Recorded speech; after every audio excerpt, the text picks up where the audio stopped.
Hello again, church, and welcome back to my series on the Life Recovery Devotional readings. Today we're going to be looking at day 3, and the title of this one is A Haunting Weakness. And our reading for today is out of Romans 7:15 through 20. It says, "For I do not understand what I am doing, because I do not practice what I want to do, but I do what I hate.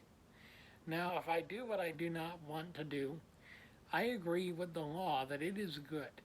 So now I am no longer the one doing it, but it is sin living in me.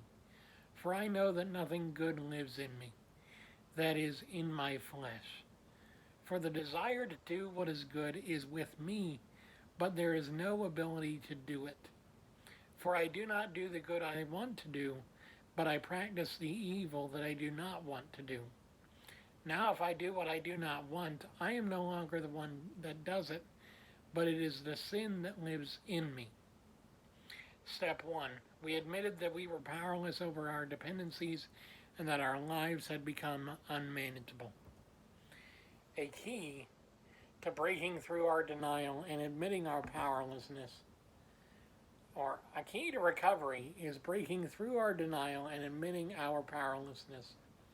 We may want to pretend that all of our struggles are in the past, especially after we begin to understand the problem. If we are going to maintain our sobriety, however, we need to continually work the first step, remembering that powerlessness is part of the human condition. The Apostle Paul expressed some thoughts that probably sound like something we may have written ourselves. He says, "I don't really understand myself, for I want to do what is right, but I don't do it. Instead, I do what I hate. But if I know that what I am doing is wrong, this shows that I agree that the law is good." The Apostle Paul spoke in the present tense about his own condition, and he spoke for all of us. We will never escape the struggle of being human and susceptible to the pull of our lower nature. Admitting this is the first step toward wholeness. Powerlessness is part of what it means to be human. You know, I read this particular day's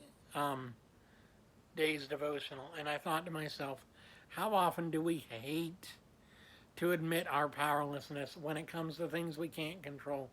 How often do I hate to admit that personally?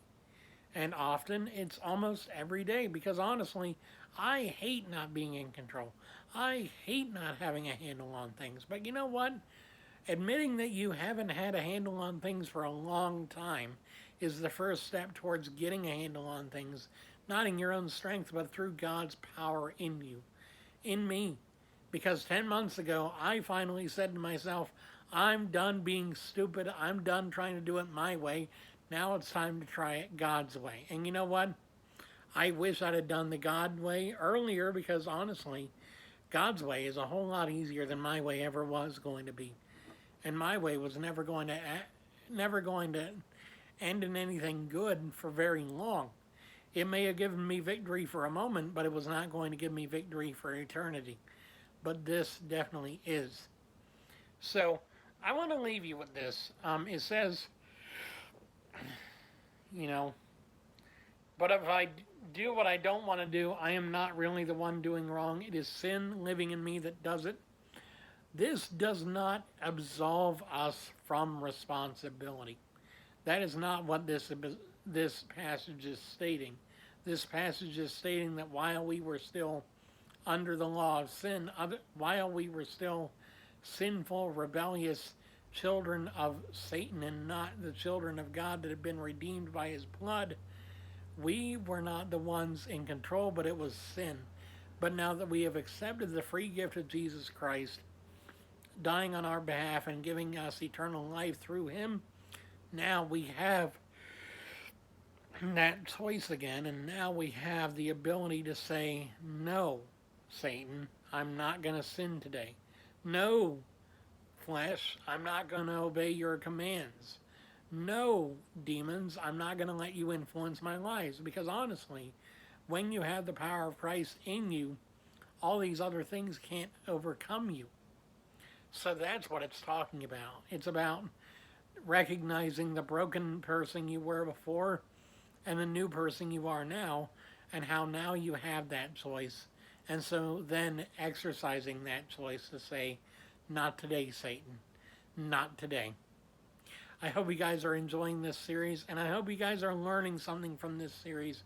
If you want to support the channel, please hit that subscribe button down below so that you can continue to join me on this journey through 365 days of devotions in the Recovery Bible.